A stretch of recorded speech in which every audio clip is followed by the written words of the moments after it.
Менің атым Айгерім, 23-тегі жас келіншектің бірімін. Қалада оқып, диплом алып, дипломмен ауылға бағдарламасымен жұмысқа кіріп, ауылға келін болып түстім. Күйеуім Ербол ауылдың бай баласы, тракторшы, күшті, сөзі аз жігіт. Некеміз ата-ана сөзімен болды, бір-бірімізді ұнаттық. Алғашқы түнімізде бәрі жақсы сияқты еді. Ол нәзік болды, мен ұялшақ едім. Бірақ бірінші түннен кейін бір апта өтті.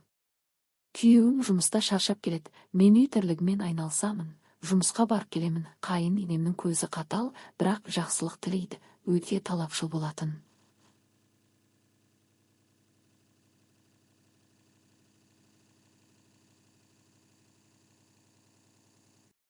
Кешке жатарда Ербол мені құшағына алып, бүгін дайынсың ба деп сыбырлады.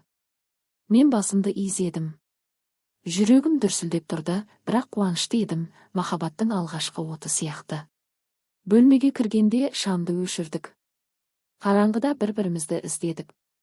Ол мені жатқызып, денесі менің денеме тигенде дірілдеп кеттім. Ол мені ақырындап сүйді, мойнымнан, иығымнан. Қолдары кеудеме тигенде тынысым тарылып, көзім жұмулы тұрды.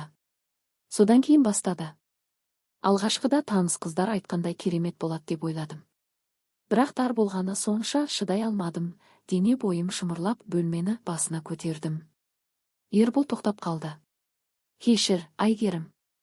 Асығып кеттім бе деп сыбырлады. Дауысы дірілдеп тұрды, ұялған сияқты. Мен иә дедім. Ол мені құшағына алып, бірте-бірте үйренесің, қорықпа. Мен сені ренжіткім келмеді деді. Сол түні ештеңе болмады. Ол мені сипап арқамнан қағып ұйықтатты. Мен ұйқыға кеткенше ойладым, бұл неке ғой, бұл махаббат ғой. Бірақ денем дайын емес пе еді. Мектепте қыздар әңгіме айтатын, біреулері алғашқыда сәл тарлау болады дейтін.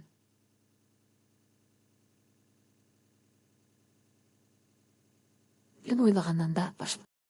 Ертеңде таңертең тұрғанда Ербол маған күліп, бүгін жұмыстан ерте келемін, көрейік деді.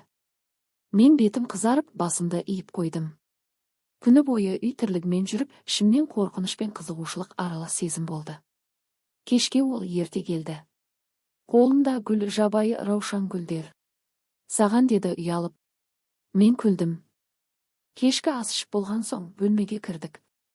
Бұл жолы ол асықпады. Денемді сипады, бетімнен сүйді. Бірте-бірте денем үйрене бастады.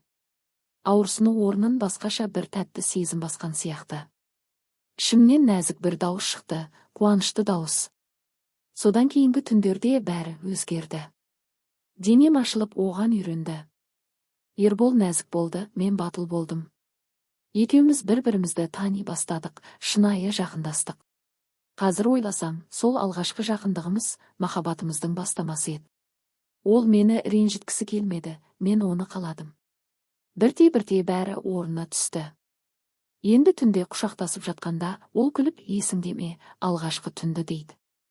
Мен ұялып, бөлмені басыма көтерген даусымды ұмыта алмаймын деймін. Екеуміз күлеміз. Махаббат деген осы шығар. Қазір мен ең бақытты келінмін. Сол күндері бәрі жақсы сияқты еді. Түндер өткен сайын денем үйреніп келе жатты. Ербол жұмыстан келгенде маған гүл әкеліп күліп тұратын болды. Мен де оған жақындай түстім, ас әзірлеп күтіп алатынмын. Ауылдың қыз келіншектері жаңа келін бақытты екен деп сыбырласатын. Қайын енем де разы сияқты, балалы болыңдар енді деп айтатын. Бірақ бір ай өткенде бір күні таңертең тұрсам, басым айналып, жүрегім айнып тұр. Ас ішкім келмеді. Алғашында шаршадым ба деп ойладым.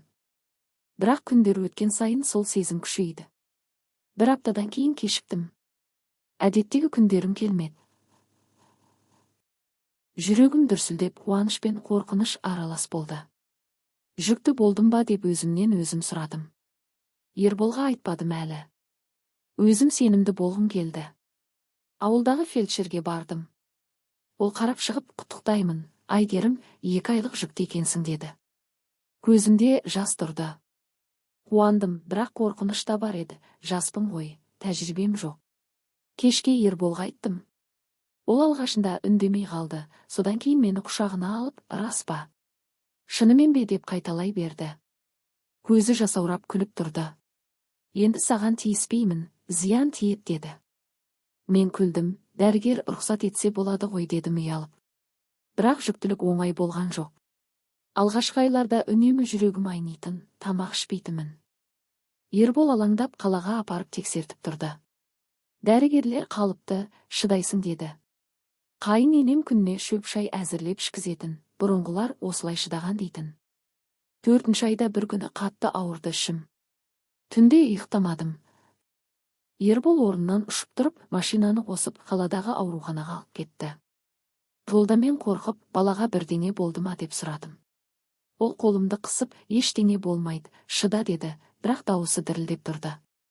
Ауруханада УЗИ жасады. Дәрігер, қыз бала, бәрі жақсы. Демалу керек, төсекте жату керек деді. Ерболдың беті қуарып кетті. Үйге келгенде ол мені көтеріп төсекке жатқызды да, өзі қасымнан шықпады. Жұмысына да бармай қойды бір апта. Сол күннен кейін бәрі өзгерді.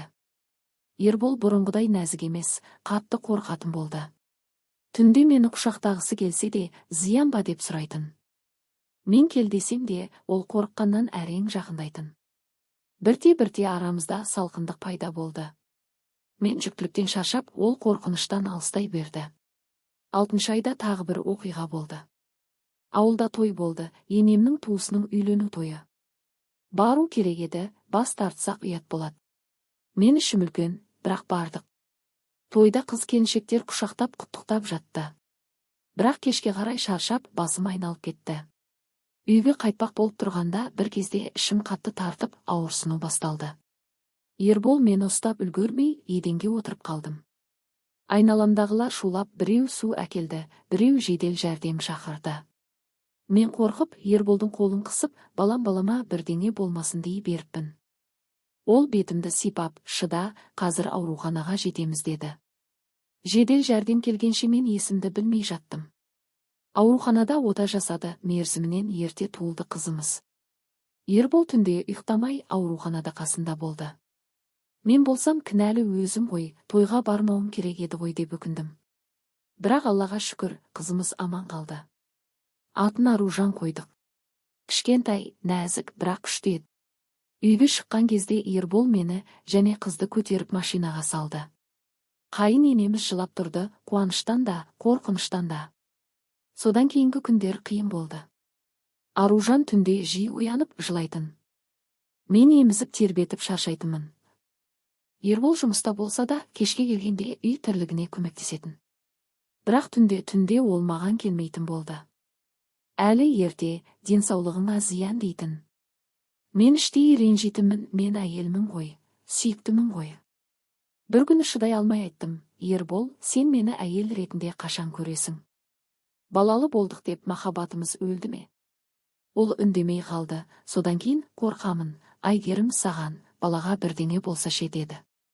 Көзіне жас алды. Мен оны құшақтап, бәрі жақсы болады. Біз біргеміз ғой дедім. Сол түні бірінші рет қайта жақындастық. Нәзік, баяу, қорқынышпен аралас. Бірақ шынайы еді. Аружан ұйықтап жатқанда, екеуміз бір-бірімізді қайта тапқандай болдық. Қазір Аружанға 1,5 жас болды. Жүгіріп күліп ойнайды. Ербол оны иығына отырғызып аулада ойнайды. Мен қарап тұрып күлемін. Ал түнде бәрі бұрынғыдай оттай ыстық, махаббат толы. Өмір деген осы шығар, қуаныш пен қайғы аралас, тағы жүктімін, бұл жолы ұл деп айтты дәрігер. Ербол қуанып, енді сақ боламыз дейді. Бірақ мен қорықпаймын. Өйткені біз біргеміз. Шынайы махаббат осылай сыналып күшейеді екен.